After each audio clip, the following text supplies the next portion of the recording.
hay menos cosas que me molesten a la vista. Y entonces pues lo que hago para encontrar el regresor y el vector de parámetros es multiplicar todo, pues, que me quede no en forma matricial, sino en forma vectorial. Y al multiplicar todo, pues lo que tengo es para el tau1, la primera línea de la ecuación anterior, pues es esto que está aquí. Y para poder escribirlo en la forma de regresor por vector de parámetros, pues entonces lo que yo quiero son dos vectores, uno que dependa de las variables y otro que dependa de los parámetros. Entonces lo que hago es junto todas las variables de Q1 dos puntos, de Q2 dos puntos. ¿Dónde está? A ver. Bueno, aquí está la multiplicación todavía, ¿no? La multiplicación de uno por otro. Y luego empiezo a seleccionar los que dependen de Q1 punto. Y los que... perdón. No voy al revés. Los que dependen de los parámetros, perdón. Agarro primero teta 1, todo lo de teta 1, todo lo de teta 2, teta 3, teta 4, teta 5. Porque pues es lo que quiero, ¿no? Poner todas las tetas en un solo vector, en el vector de parámetros. Entonces teta 1, junto otra vez teta 2. Y tiene ahora esta forma que está aquí. Ya nomás es álgebra, ¿no? Juntar todo. Y hago lo mismo para el siguiente renglón. Lo que tengo es esta configuración ahora. Y aquí hago lo mismo, agarro teta, depende de los parámetros, ¿no? Agarro teta 2 y luego agarro teta 3, que son este y este. Bueno, teta 2 también tiene otra forma acá. Y teta 5. Y ahora sí, pues lo que hago ya de esa forma, escrito de esa forma, esos dos vectores, lo que reescribo es la ecuación así. Todo está multiplicado, todos los coeficientes son estos, están multiplicados por teta 1, teta 2, teta 3, teta 4 y teta 5. Por algunos de ellos, ¿no? Unos de 0, por ejemplo, que no depende. Y esta es la forma que yo andaba buscando, es decir, los pares de entrada están dados por un regresor, que es este, y un vector de parámetros. Este vector de parámetros, pues entonces tiene la característica de que solamente son 5 los que quiero ajustar, pero están relacionados geométricamente con los parámetros originales. A partir de los parámetros que encontramos, pues es posible entonces conocer el valor de las combinaciones de los parámetros originales. Teta está en R5, mientras que nuestros parámetros, el vector original de parámetros son todos estos, que están en R7. Le bajé 2 la dimensión. Eso pues de algo me puede ayudar. Yo decía, aquí, a partir de esto yo podría encontrar esto. No siempre se puede, pero en realidad la ventaja de esta configuración es que no requiero conocer el valor de estos parámetros para llevar a cabo la tarea de control del manipulador. Nada más yo estoy asumiendo, o voy a asumir como tarea de control, que no conozco bien los parámetros. Digo, si no conozco bien estos, pues tampoco conozco bien estos. Y si los conozco más o menos, aproximadamente, lo que quiero es encontrar una retroalimentación que con base en valores aproximados estabilice el manipulador o realice la tarea de seguimiento de trayectorias o regulación, cualquiera de ellas, ¿no? Dependiendo del espacio de parámetros elegidos, es posible tener una relación biyectiva entre z y teta. Puede ser posible, no siempre. Esto no siempre es necesario para los propósitos de control. Entonces, pues ya lo que tengo es que tau está escrito en la parte fundamental que me interesa ahorita. ¿Cómo manipular? Pues voy a generalizar lo que vimos para una sola dimensión, el control adaptable en una dimensión, para este que tiene dimensión 5, si se fijan, ¿no? En términos de parámetros, porque son los parámetros los que quiero yo encontrar. Y para eso, pues, veamos el esquema de control adaptable. Si se fijan, tiene mucho que ver con el esquema de control de pasividad.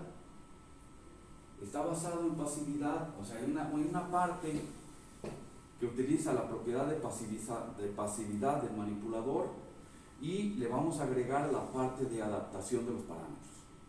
Entonces, por eso, pues yo empiezo a definir las mismas variables que ya utilizamos. Q tilde es Q menos Q deseada, QR punto es Q deseada punto menos nabla por Q tilde, y S, como vimos antes, pues era, bueno, ya aquí nomás estoy repitiendo lo que pusimos antes, ¿no? Q punto menos QR, que sería Q tilde, punto más nabla de Q tilde, que sería la forma de producir relazo, ¿no? Esta parte. Entonces, de acuerdo a la propiedad de linealidad, le llaman propiedad de linealidad al hecho de que yo los parámetros los pueda poner directamente multiplicados como un vector por las variables del sistema. Esta es la propiedad de linealidad, es decir, si tienen más parámetros, esta parte, supongo que tienen un vector de parámetros o dos vectores de parámetros, se pueden sumar linealmente entre ellos. Es la propiedad de linealidad del espacio vectorial, ¿no? En realidad. Entonces, de acuerdo a esta propiedad, el manipulador es posible escribir sus ecuaciones de movimiento como esto que está aquí, es lo que hicimos ahorita, ¿no?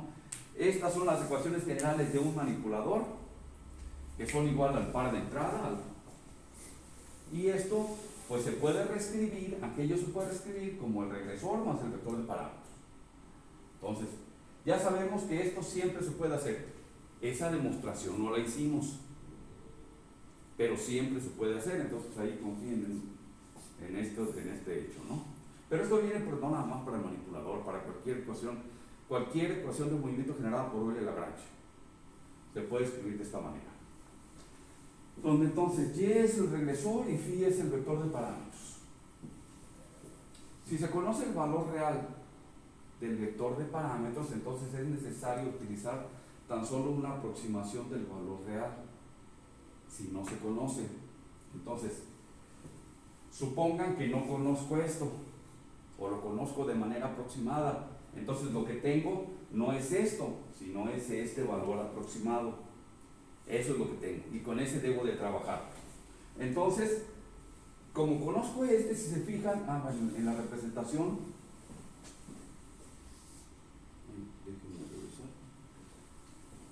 conozco de manera aproximada, que está aquí.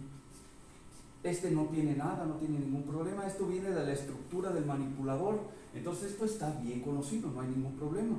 Ya otra cosa es que yo pueda medir velocidades y aceleraciones, ¿no? Pero suponiendo que lo puedo hacer, entonces esto es conocido, el regresor es conocido, pero no. Pues este es mi problema ahora.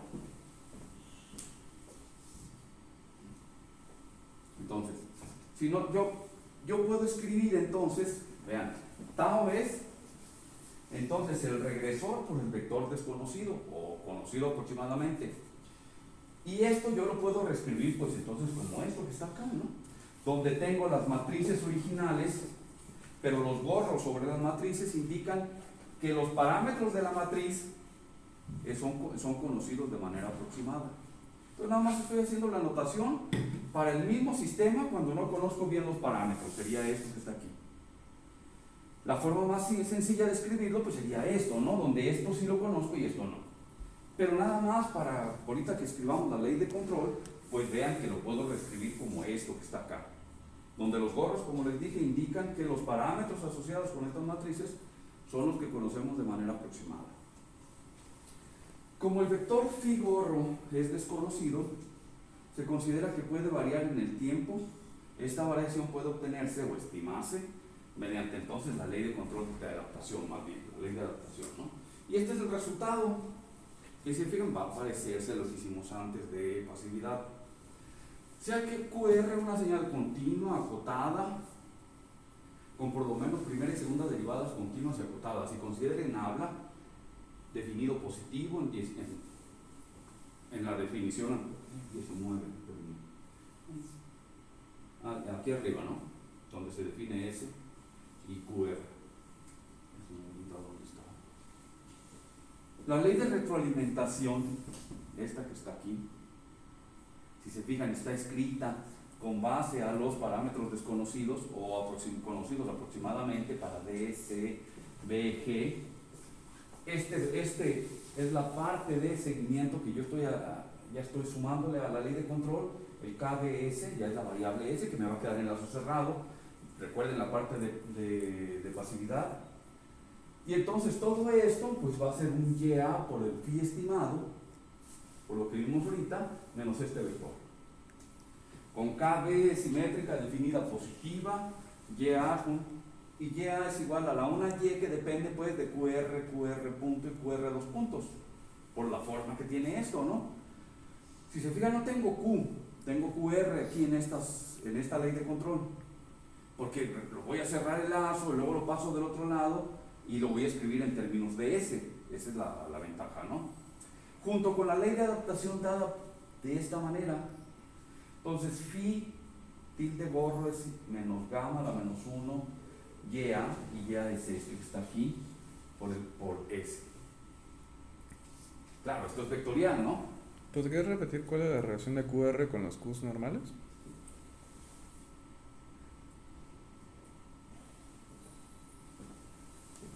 Aquí viene en este desarrollo. Gracias. A partir de aquí, si se fijan, yo lo que voy a cerrar el lazo es en S, pero S depende de Q tilde y de NAB Q tilde. Y Q tilde depende de la Q normal. De la Q normal. Lo que yo quiero pues entonces es que Q tilde tienda a 0 para que Q tienda a la Q deseada. Que está aquí. Gracias. Entonces,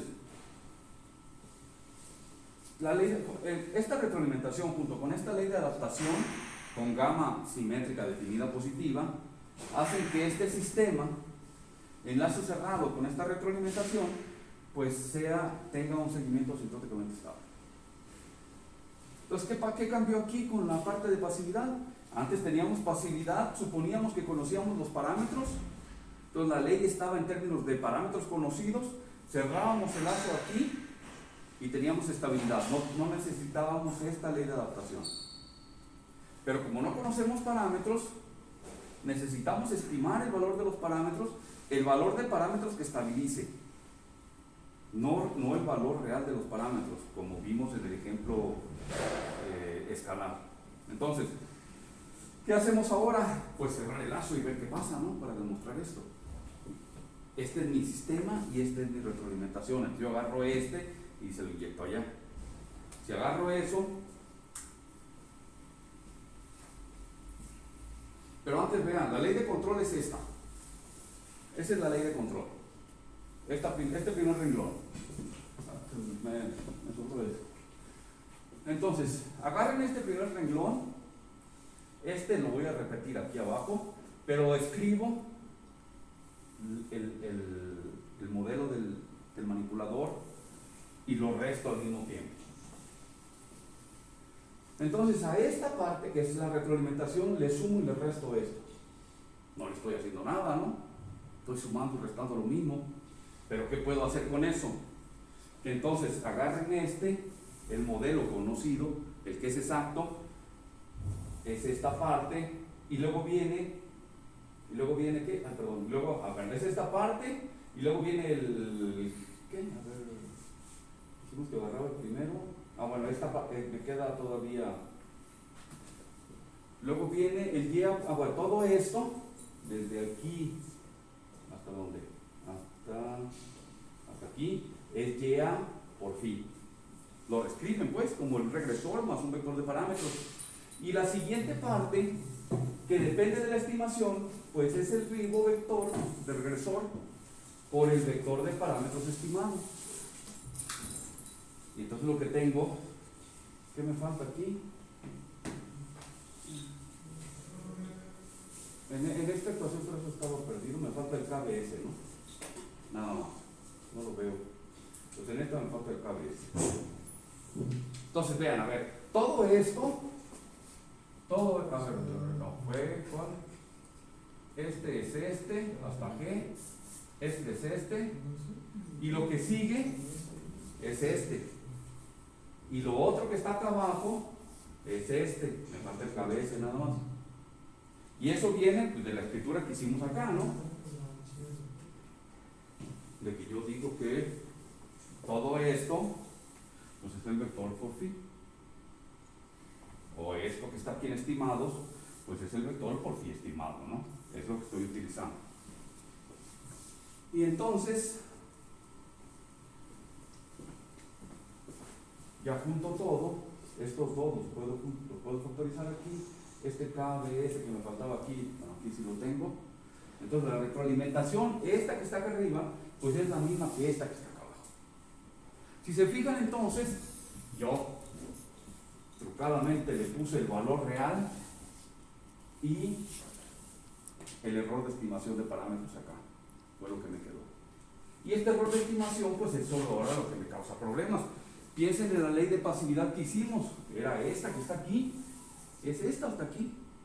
No existía esto porque no había error de parámetros.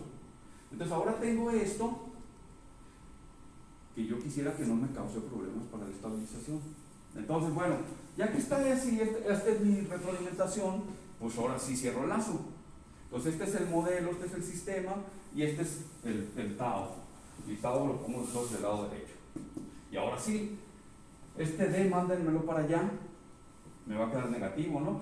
Q 2 puntos menos QR 2 puntos. Eso es ese punto. Y luego me queda este C, mándenlo para allá, me queda C de Q tilde punto menos QR punto. Eso es ese. Manden P también. G se va a ir con este, directamente se va. Y el K de S me queda positivo allá. Es decir, me queda esto que está aquí, ¿no? Y el YA, pues ese que está aquí del otro lado.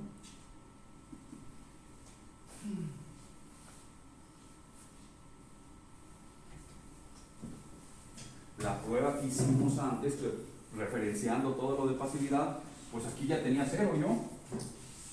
Y probamos que eso, con un 0 aquí, hacía que S tendiera a 0. Pero ahora ya no puedo yo probar directamente eso porque tengo esta dinámica extra. Entonces, junten estos dos, mételos en esta matriz K de B, que va a ser esta suma de las dos partes de la matriz y estas dos matrices. Entonces, mi sistema de enlace cerrado es este que está aquí. Y entonces tengo variables que me interesan. Necesito probar que, además de la señal de entrada que tengo aquí en phi tilde, esta S está tendiendo a 0. Y para eso, bueno, pues yo tengo una dinámica extra para phi, ¿no? Esa también ya la conocemos, que me viene en este lema. Considerando que los parámetros son constantes, pues phi tilde punto es igual a phi gorro punto. Porque el que está variando es el phi gorro, no el phi. ¿Sí? Porque los phi, el original, pues son parámetros constantes. Entonces, bueno, pues yo puedo asumir, como lo hicimos en un principio con la ley de pasividad, que tengo con la ley de pasividad nada más consideramos esta, ¿no? La función de la era esta, la función candidata. Pero ahora, como depende de phi tilde, pues la función candidata debe ser S y phi tilde. Entonces, ¿qué pasa? Pues ya nada más. A ver, el sistema, pues evidentemente sería este que está aquí.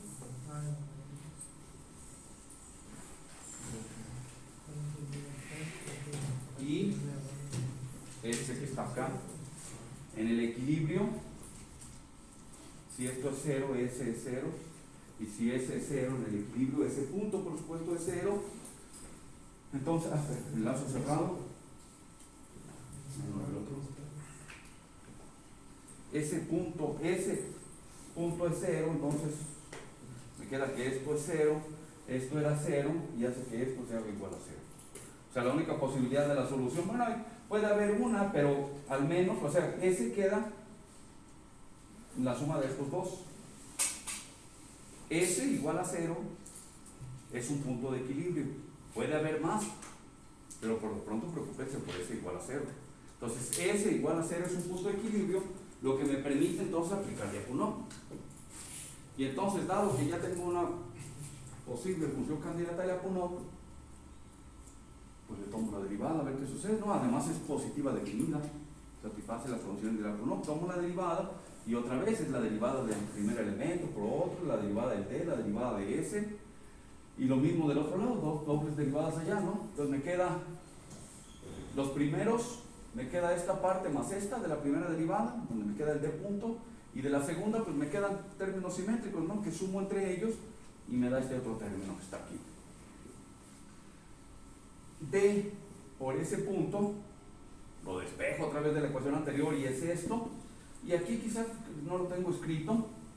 Bueno, tengo ese, el siguiente, y tengo phi tilde, y phi tilde es esto. Vean, la ecuación que yo tengo en el teorema, ¿o qué es? Teorema, no sé, así, en el teorema, la ecuación es phi gorro punto igual a gamma a la menos 1 de y a traspuesto por S, ¿no? Lo que dije yo es que phi tilde es igual a phi gorro menos phi. Creo que le falta un menos. Sí, es negativo, perdón. Y entonces, phi tilde punto, pues es igual a phi gorro punto. Esto es 0, ¿no? La derivada. Entonces, por eso, cuando me pide la función de Lyapunov que sustituya este valor, pues en realidad es este valor. Entonces, por eso directamente, digamos, lo puse ahí, ¿no? ¿Dónde está? Aquí vamos. Ya, pues si se fijan, pues aquí este se va con este, se va con este, y entonces al irse con ese, me queda S traspuesta por Y por phi tilde, que sería S traspuesta por Y por phi tilde, y este tiene signo negativo y este positivo, entonces se van a ir. También se van, y el C y el D, este término en C y este término en D, pues los junto aquí. Y nada más me queda, entonces, ¿qué término me sobra? Este que está aquí, ¿no? KBS DS, por eso traspuesto al otro lado, más este otro término. Y este, pues volvemos a lo mismo, ¿no? Lo que siempre hacemos. Saquen el 1 medio y me queda D punto menos. Saquen menos 1 medio y me queda el D punto menos 2C. Y esto es una matriz antisimétrica. Y como es antisimétrica, pues entonces, en una forma cuadrática, esto es 0. Y lo que me queda entonces es que B punto es eso que está ahí. Y ya, pues ahí ya casi terminamos, ¿no? ¿Qué? B punto es una función semidefinida negativa. Semidefinida. Lo que quiere decir que el sistema en lazo cerrado tan solo es estable. Pero el sistema depende de S y depende de phi tilde. Tenemos dos variables. ¿Qué es lo que me dice Barbalat entonces para esto? Esto es un sistema variante en el tiempo, ya no voy directamente a Barbalat. ¿Qué me dice Barbalat para este sistema? Que si B, bueno, esta es la función, que si la derivada de la función está acotada, la función es uniformemente continua. Y si es uniformemente continua, la función tiende a 0. La derivada de esta es B2 puntos, y es lo que decíamos la vez pasada. B2 puntos es esto, aquí saco los derivados. ¿Es acotada B2 puntos? Pues ya habíamos, según Lyapunov, ya nos había dicho que el sistema era estable, lo que quiere decir que todas las trayectorias del sistema se van a una vecindad del origen, tan grande como sea esa vecindad, es un valor grande, no importa, pero están acotadas. Y como B2 puntos solo depende del estado, vean, depende de S, todo lo demás está acotado, depende de S, depende de punto S, phi tilde. Entonces B2 puntos está acotado, B es uniformemente continua, B punto, y entonces B punto tiende a 0. Y si B punto tiende a 0, pues entonces lo que tenemos es que S tiende a 0. Es lo que estamos probando, que S tiende a 0. Y si S tiende a 0, pues bueno, piensen otra vez en lo que hicimos en facilidad, ¿no? Si S tiende a 0, entonces Q tilde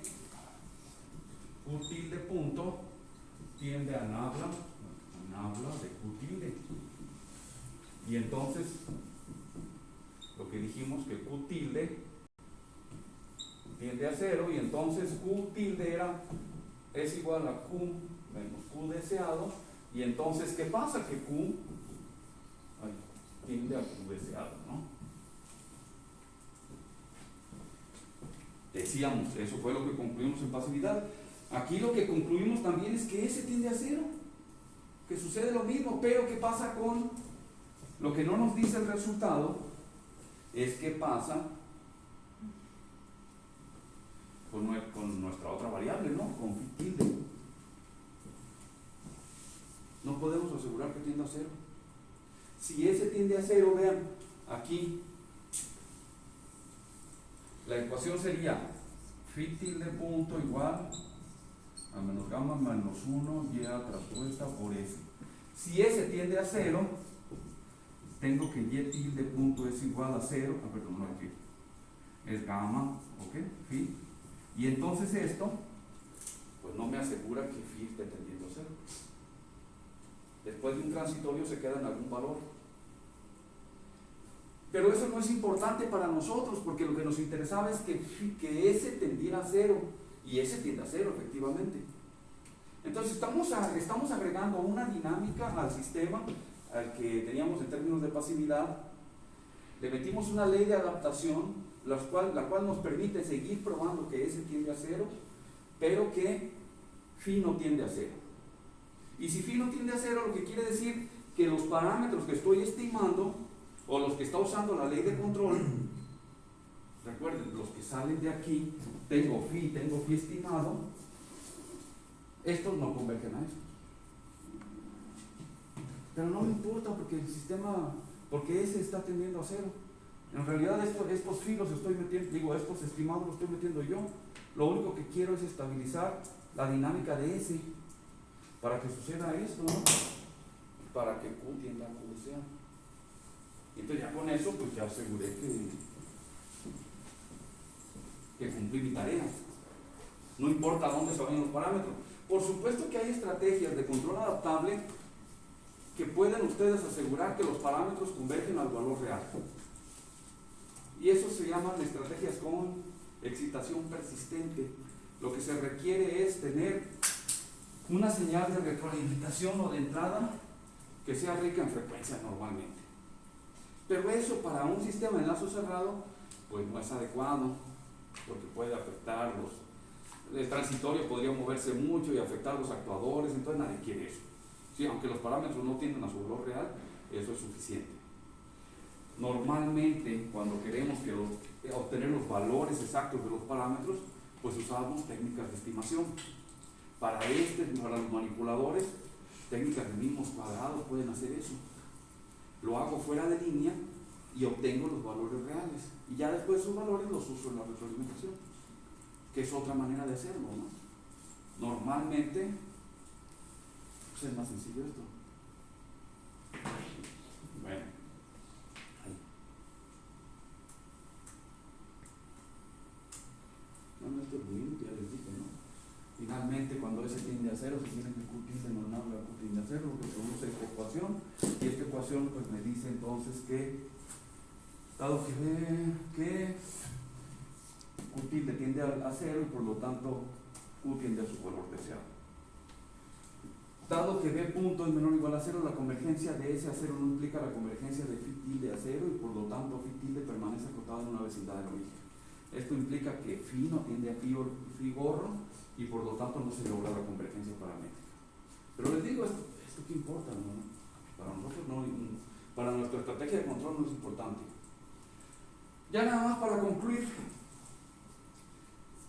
como les mostré en pasividad, yo ahorita la prueba la hicimos con S y con phi tilde, pero en realidad también tengo otra variable, ¿no? Tengo el Q tilde. Y entonces, por supuesto que si estos dos tienden a 0, este está tendiendo a 0 y Q tilde, te digo, como son sistemas en cascada, pues Q tilde también tiende a 0. Si no queremos usar teoría de sistemas en cascada, pues nada más promueve una función de Lyapunov que dependa de los tres estados. Me falta la que hicimos, pues súmanle un término en términos de Q tilde. Y con eso tenemos una prueba completa. ¿Cómo la hicimos? Bueno, la hicimos en la parte de pasividad, ¿no? Aquí ya sigan esa misma estrategia y van a llegar al mismo resultado exactamente que tenían. Tenemos la convergencia, pues. A ver, entonces, el curso hasta aquí va a quedar. ¿Qué pasó con la tarea? ¿Qué? ¿Nadie la hizo? ¿Ni un esbozo? ¿Nada? Sí, avanzamos, pero no sabíamos cómo terminarla. A o ver, los centros de masa. a ver. De hecho, realizamos algunos códigos para poder encontrar más rápidamente las matrices. Este es, ¿no? El de la pregunta, Pues fundamental, esencialmente. ¿no? Este fue el dibujo que les mandé. Bueno, a algunos, no sé. Sí, Te lo mandé a ti, no sé si estabas sí, con alguien más. Bueno, necesito saber el modelo de este manipulador. Normalmente el procedimiento que yo les dije, primero encuentro la cinemática del efector final y luego ya encuentro los jacobianos o las velocidades de los centros de masa. Entonces yo puedo imaginarme que, bueno, son dos eslabones, pongo un centro de masa aquí y otro por acá. Y las confusiones vienen de que, ¿dónde están estos? Este por supuesto está aquí, ¿no? Está aquí en el origen. Este está asociado con este. Y luego, yo dibujé este aquí, pero están los dos están sobre esta línea. Pero eso no le pongan mucha atención. Ahorita lo que queremos hacer es encontrar las matrices homogéneas primero. Y las matrices de rotación asociadas para todos, que son las que vamos a ocupar en la parte dinámica. ¿Qué es lo que haría? Pues digamos que con esta configuración, siguiendo las reglas que yo uso, pues ustedes pueden seguir las que sean, pero finalmente el modelo o el jacobiano final debe ser exactamente igual. No importa que usen elementos virtuales o ejes virtuales, o no sé cómo le llaman. El resultado debe ser exactamente igual. Es decir, preocúpense primero por el efector final. Si yo saco el del efector final, después el del centro de masa, pues es exactamente igual, ¿no? Digamos, el efector final está a una distancia d de este punto, y el centro de masa 2 pues debe estar en un punto por aquí. Ahorita vemos eso. Entonces, ¿qué hago? Pues utilizando estas, que son de reglito que yo siempre uso, ya ustedes. Entonces yo puedo rápidamente llegar, bueno, no tan rápido, hay que fijarse un poco más. A ver, yo se los mandé así, pero en realidad no es así, no está aquí. Por eso les quise poner esto. Si seguimos con esta configuración, en realidad θ está aquí.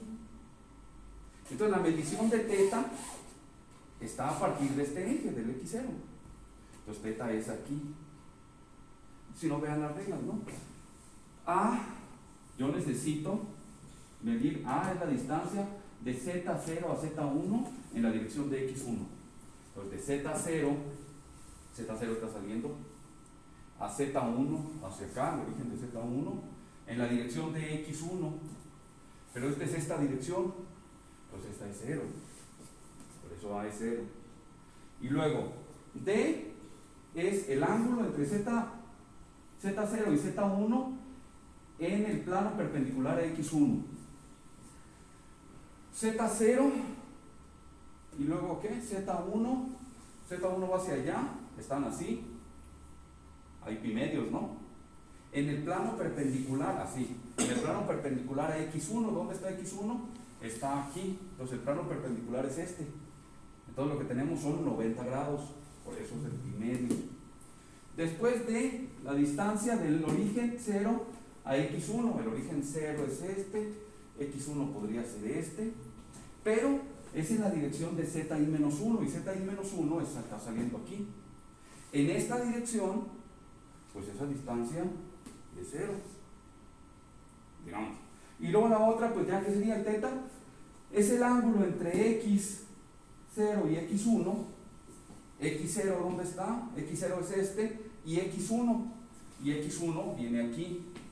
Entonces, dependiendo de dónde esté X1, pero el ángulo, trato de decir que el ángulo se mide a partir de esto hacia acá, por la regla de la mano derecha. Entonces esto viene así. Olvídense de nomás lo dejé porque así se les puse el dibujo cuando lo envié. Pero eso no cambia en nada la dinámica, nada más hay que tener conscientes dónde empieza la medición y ya. Claro, que esto viene del hecho de que X0 va hacia arriba y Y viene hacia acá, ¿no? Finalmente esto yo podría tenerlo así.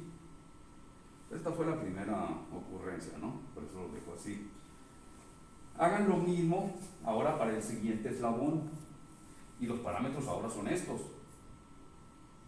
¿Qué hago ahora? Bueno, ya con los parámetros yo puedo sacar las matrices homogéneas. ¿Estamos de acuerdo? Para el 1 y el 2. Sí, las matrices. Ya, ahí no hay ningún problema. Ahora, ¿qué sigue? Pues, ¿dónde están los centros de masa? Porque dice el procedimiento para el efector final, pues viene de aquí, ya lo puedo sacar. Pero entonces, ¿dónde están los centros de masa? Yo no me quiero meter en líos. Digamos que alguna vez se lo dejé en el examen. Consideraron muchos, en algún libro también lo encontré así, que consideran que la masa del 1 y la masa del 2 la suman y tienen una sola masa para este eslabón. Y entonces, como este está aquí, entonces ya nada más consideran un modelo generado por el segundo. Y da un modelo aproximado. Puede ser un camino. Yo considero, bueno, este es por si a alguien le gusta verlos así. Es el, ¿cómo se llama? Ay, ya se me olvidó el nombre. El diagrama de cuerpo libre. Pero yo no lo uso, nomás se lo puse por si acaso. Yo considero que aquí está un centro de masa y que aquí está el otro. Le doy distancias. Esto es LS1 y esto es L1. Esto es L2, por supuesto, ¿no? Y esto es LS2 a este punto. Entonces en lugar de, para el segundo centro de masa, en lugar de estar aquí, está acá. Pero entonces necesito medir, con respecto a su origen, al marco que le corresponde, necesito medir la distancia hasta acá. La distancia, por supuesto, de este es también hasta acá, porque aquí está también ese marco. Entonces, ¿qué pasa? Pues que entonces yo tengo que esto es D, esto es LC1, entonces D menos LC1 es toda esta distancia, pero yo considero que está a la mitad. Entonces yo diría que el centro de masa, LC2 sería D menos LC1 entre 2, D menos LC1 entre 2. Aquí está, esta es la distancia LC2. Y entonces, ¿qué? Ay. Ya no sé si salieron mis cálculos. ¿Qué? Ah, sí, ¿dónde está? ¿Dónde está pues este punto? Está en LC1 más D menos LC1 entre 2, según yo. Sería una forma aproximada de poner pues el centro de masa en algún lugar. Basándome en esta D que ya conozco, ¿no? Y ahí tengo ya la ubicación de los centros de masa, y dónde van a estar los ejes asociados para encontrar el jacobiano de esos puntos. Por supuesto que la otra forma es darle valor aquí y tomar que D solamente es desde aquí hacia acá. Creo que quedaría hasta más simple. Pero entonces ya me cambia la asignación de los parámetros. Ya les cambiaría. Pero se puede hacer también si quieren irse por ese camino. Entonces, yo haría esto, ahí ya tengo la ubicación de los dos centros de masa. Y ya, pues ya de ahí aplico, ¿no? Ya de ahí. Ay, espérenme. No sé dónde estoy. Yo les di estas reglitas, ya nada más para sumar. D era esto, la sumatoria de estas cosas. En el último eslabón, por supuesto que no hay rotación. Esto es 0, solamente hay ¿qué? Sí, solamente está la traslación. El primero sí tiene los dos. Eso sería lo que yo utilizaría. Y aquí, para el efector final, pues, digamos ya en términos de B de N0 con respecto al 0, J de Q por Q punto, sería esto. Entonces, para el efector final, sería Z0 cruz O2 menos O0, ya donde estén, ya sabemos que este es el origen y este está al final en D, por coseno y seno, no sé qué sale, y JW1, es este y este. Entonces esto es para el efector final. Para el centro de masa 2, pues en lugar de utilizar O2, pues tengo que usar OC2, que ya lo calculamos.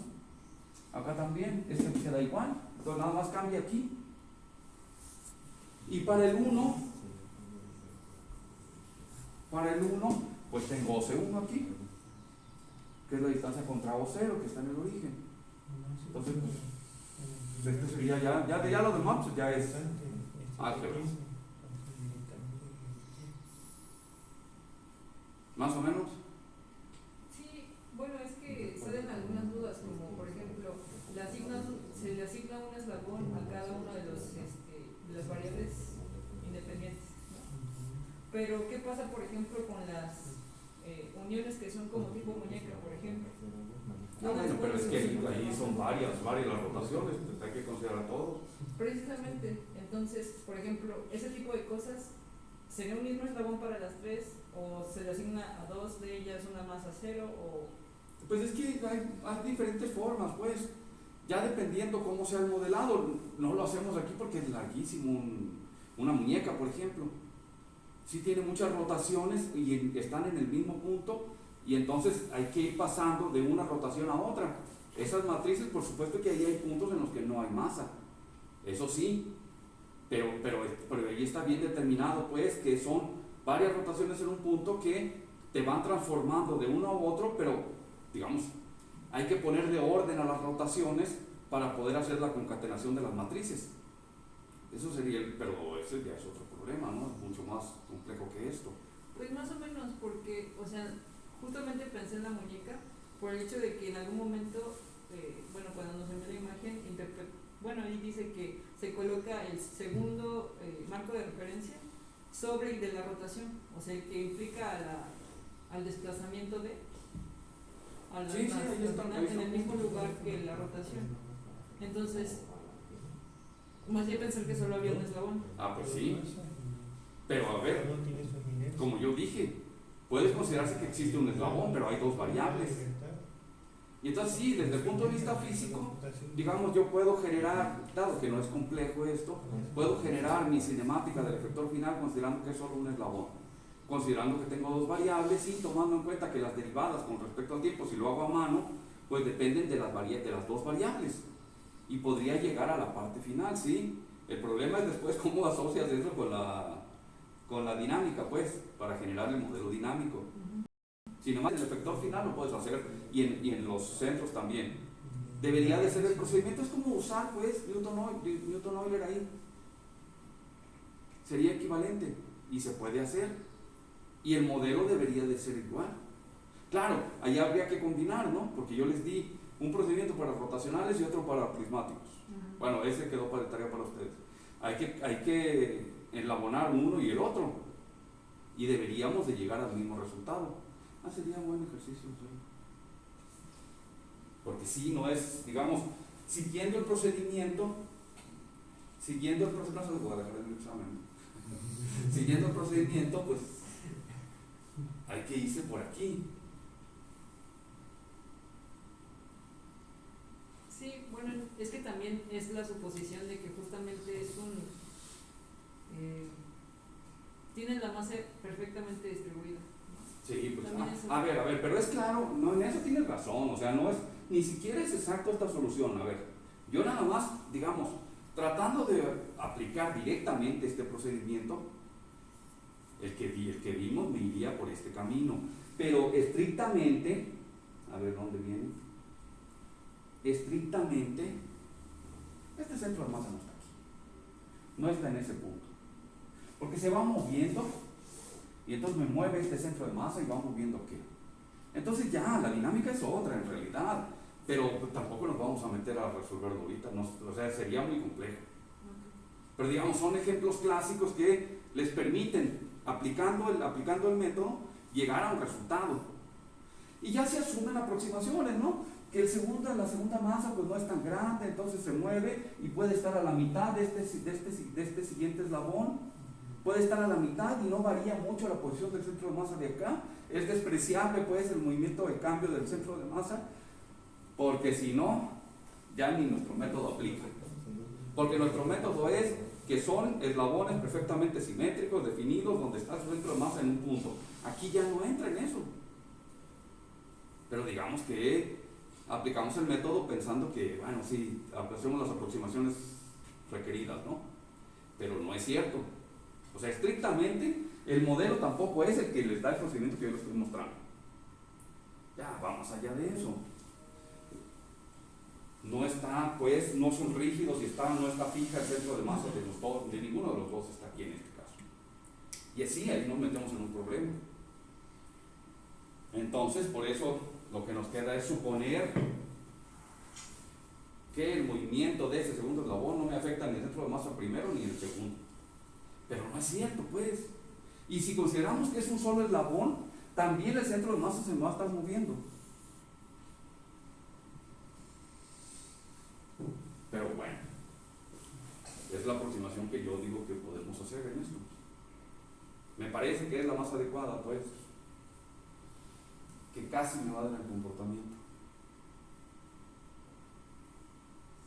Si no piensen, no, pues en realidad no es complejo ver el jacobiano de acá.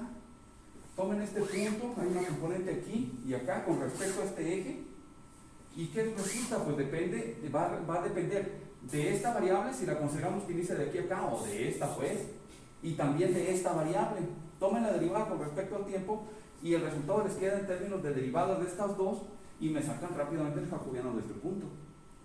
Ahí ya no hay problemas y luego se vienen aquí y acá, si quieren, y sacan en los jacobianos. El problema otra vez viene al asociar los centros de masa. En eso tienen razón. Pero les digo, pues es una posible aproximación que se puede hacer aquí. Y eso es lo que consideran en los libros, pues, cuando le ponen este ejemplo.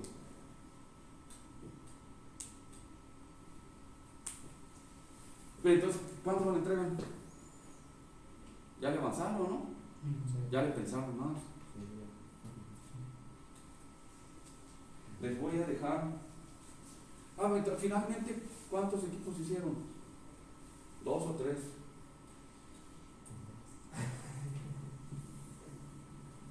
¿Cuántos? Díganme lo que ustedes quieran. Si ya decidieron.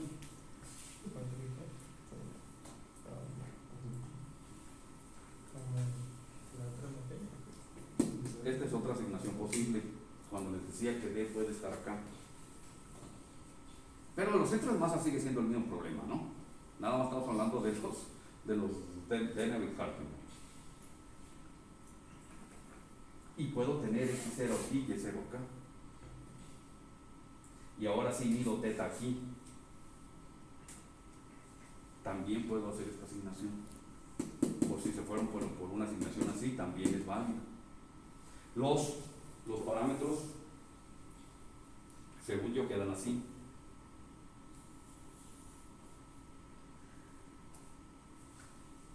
Aquí lo raro, ¿ves? Es que queda teta más pi en 2. Pero pues es válido, pues funciona, sigue las reglas. Y aquí sí ya podría decir que el segundo centro de masa está en D2, ¿no?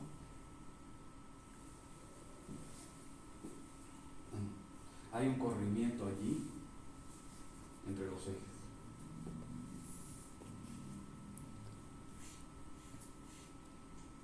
O sea que no hay manera de que aparezca L1 en nuestras tablas de Denneville-Hartman para este manipulador. No, pero L1 ¿para qué? Bueno, sí. O sea, sí te queda después en los centros, porque el posicionamiento Sí. de este depende de L1 con respecto a este. Sí, decía en la tabla, o sea, sí, en no, los en la centros tabla de cada uno sí saldría. No.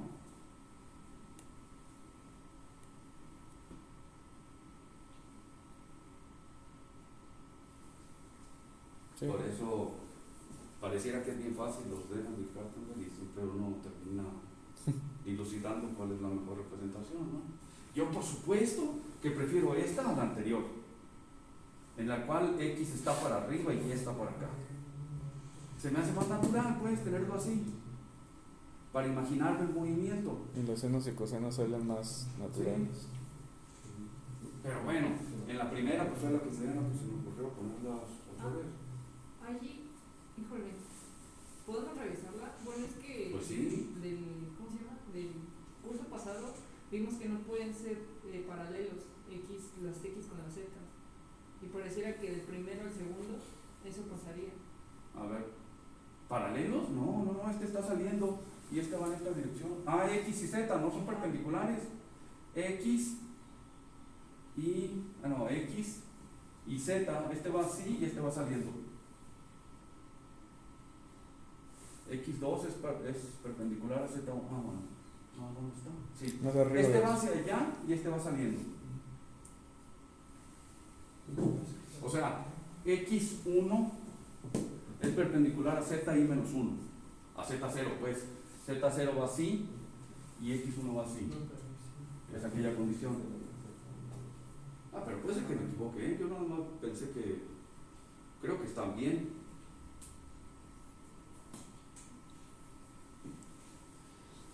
Nuestro curso es el mismo, ¿no? Ah, bueno, parte uno. Sí, pues ahí se lo enviamos. Va a hacer esa corrección. Bueno, La de los centros de masa. Que es Pero como- si se fijan, estos dos ejes están iguales que en el otro caso Ujú. y solamente hay una hay una rotación de este. Bueno, y traslación de aquí. Pero digamos que podrían aplicarlas para ver que sean equivalentes.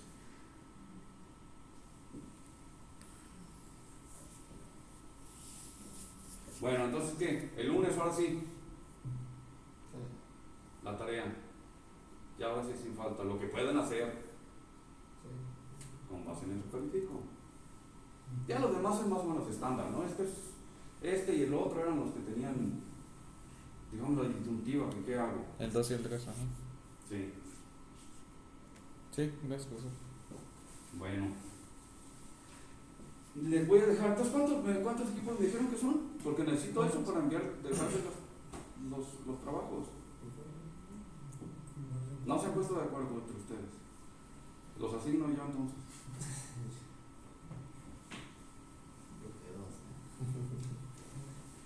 es que ya estamos divididos en dos equipos. Por eso, quieren dos. Sí. Hago dos. Está bien.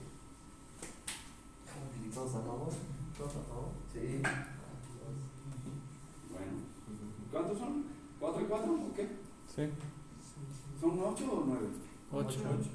Órale, pues. Bueno, se los dejo en la semana, ¿no? Sí. Mientras, bueno, espero pues para el lunes esto. Vale.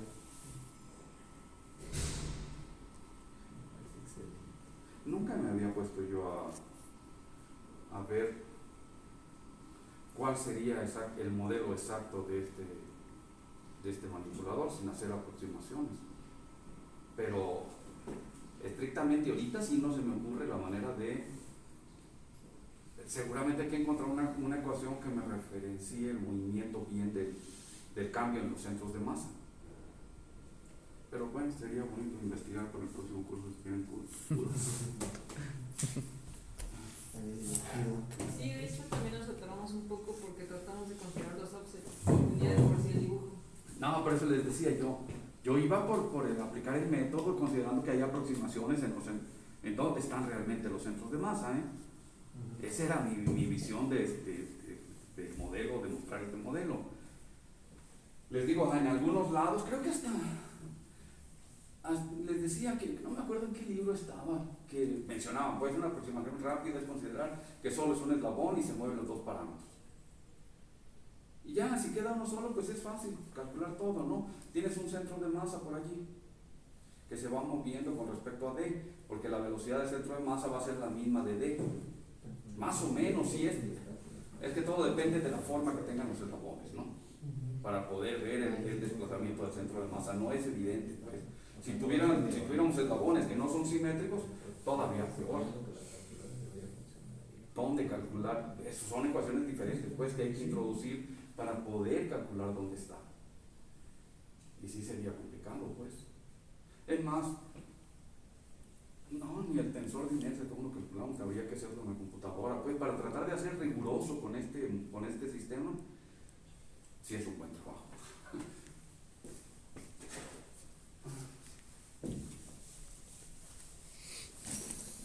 Y si por ejemplo no tuviéramos la muñeca pero sí las rotaciones en el mismo lugar.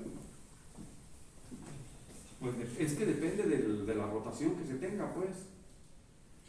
Si todo está referenciado a un punto y depende de los movimientos que se tengan y cuántos son los ejes, pues el método es exactamente igual. Es como en los robots bípedos, que tienen 18, 19 ejes. pues evidentemente que no todo está referenciado, tenemos en los tobillos, en las rodillas, en las caderas, y entonces todo lo que hacen es pues ir identificando la cadena cinemática y asignar y ver exactamente qué rotaciones hay y si se requieren, como dicen, alguna otra rotación en el mismo punto. Pero hay que identificarlas y sobre todo dar un orden a ellos, y no se puede cambiar el orden. El orden que se especifique es el que se debe de seguir para poder llegar de un punto al otro, a la base o a la cadera, donde sea que se vaya a llegar. Digamos, ahí ya son cosas más complejas, ¿no? Para tratar de dilucidar rápidamente. Son cosas de la gente que se dedica a cadenas cinemáticas, ¿no? Los mecánicos que hacen ese tipo de cosas. Y usan otra herramienta. Ya no usan dinamizar, bueno, sí, más o menos asignan ejes, pero usan tornillos infinitesimales, le llaman. Porque resulta que una cadena cinemática mucho más grande, pues tiene muchos puntos de singularidad y tratan de evitar todos estos puntos para un posible movimiento de este tipo de cosas. Aquí nos restringimos a cosas más simples. Sí, la verdad no son. Bueno, no sé, Alex tampoco es mecánico, aunque él ha trabajado más con esto, ¿no? ¿Quién es mecánico? Pues Gerardo es el único mecánico, pero no, creo que nunca se ha dedicado a este tipo de cosas.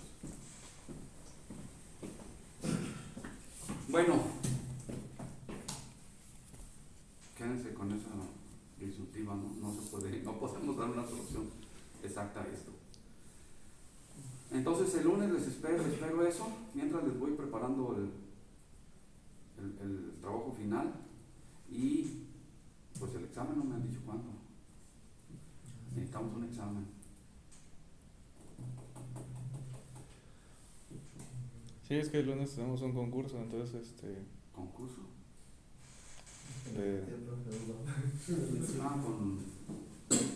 para representar al Simbres, entonces pues sería bueno si el examen es después de ese concurso. No, pero yo no sé qué, o sea, tenemos todo el mes, pues.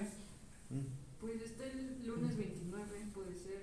No, pues me parece bien, si así lo quieren. Sí, ¿no? Sí, no lo dije. Ya nada más con que no se pase del mes, porque les digo que hay que revisar todo para mandar calificaciones y que todo esté listo. Pues sí, puede ser no hay nada programado ese día. Bueno, lunes 29 a la misma hora, ¿eh? Y el tema sería todo lo que vimos. Sí, algo de control, tiene que ser un modelo sencillo. No puede ser muy complejo, solamente 2 horas. Que por supuesto lo puedan hacer en 2 horas, ¿no? Entonces sería de control. Y pues sacar el modelo y el control, ¿no? Alguna ley de control sencilla. Pero eso ya no es tan, digamos, es más importante que más o menos puedan modelar algo, pues, aunque sea chiquito. Vimos eso y vimos alguna ley de control sencilla que, ¿qué más le pueden hacer? No lo pueden simular en un examen, no pueden hacer nada de eso. Pero sí necesito que le pongan a estudiar. ¿Todos Claro. los métodos? ¿Mande? Todos los métodos que vimos. Pues algunos de ellos. Lo más importante, o sea, tiene mucho peso el trabajo que no me acuerdo cuánto le puse, pero le pusimos buen peso a este trabajo final también. A las tareas, pues, en general. Pues este trabajo es importante. Les voy a dejar instrucciones o ir por escrito, como lo quiero, ¿no? A ver, para evitar eso, en realidad ya les había comentado. Lo quiero en lo que quiero, bueno, más bien en lo que ustedes lo hagan. Fundamentalmente preferiría el MATLAB, pero quiero que se esté moviendo el manipulador. Que hagan un diagrama, que lo hagan visualmente, que se esté moviendo las articulaciones, se esté moviendo el manipulador, para que se vea allí que sigue la trayectoria y que es lo que está pasando, ¿no? No nada más las gráficas, porque luego me traen gráficas y no se entiende nada. Para poder yo revisar que está funcionando bien, pues me pasan la simulación, es la que quiero ver. Un video, ¿no? Sí, bueno, pueden hacer un video, pues ahí, ya con la simulación, si emulan pues el movimiento del manipulador, pueden sacar el video rápido. Pero si me pasan la simulación es mejor. Okay. Me gustaría que la simulación la hagan sin utilizar Simulink, para que aprendan sin usar Simulink. Les decía el otro día si lo saben hacer. ¿No lo saben hacer? ¿No lo han hecho? Les puedo pasar un ejemplo, pues, donde lo hago con los carritos. Se los dejo estructurado ahí donde les deje el proyecto. Estoy usando MATLAB, la última, la de aquí. Ustedes bajan la de aquí, ¿no? Usan la de aquí también. Sí. Entonces tienen que tener la última versión. Me parece que es la última que... 22A. Sí, 22A es la que estoy usando. Si no, no van a poder correrlo, ¿no? Ok. Entonces los dejo. No hay muchas diferencias, ¿eh? Yo considero que es más fácil hacerlo en código, MATLAB, que hacerlo en Simulink. Claro, en Simulink tiene ya que lo hicieron bien, tardan más, pero ya después es visual y ayuda mucho. Pero es bueno que aprendan a programar directamente también. O sea, es MATLAB y es lo mismo. Pues, normalmente meten funciones, ¿no? En Simulink. Sí. Casi una función sota, ya es todo. Los pueden concatenar, así como en C, juntar programitas y hacer una tarea aquí, otra allá, y ya juntan todo y hacen eso. Puestos para que lo revisen, para los carritos, digo, y ustedes lo hacen para el manipulador. En la tarea que les deje hacer el manipulador, ¿no? Yo lo hice, nada más los carritos están en 2D. A ver, nunca he hecho en 3D, que ustedes tienen que hacerlo en 3D. Sería la diferencia. Pero no creo que sea complicado, ¿eh? MATLAB hace todo en 2 o 3. Claro. Pero así me enseñan. Sí. Gracias. Gracias.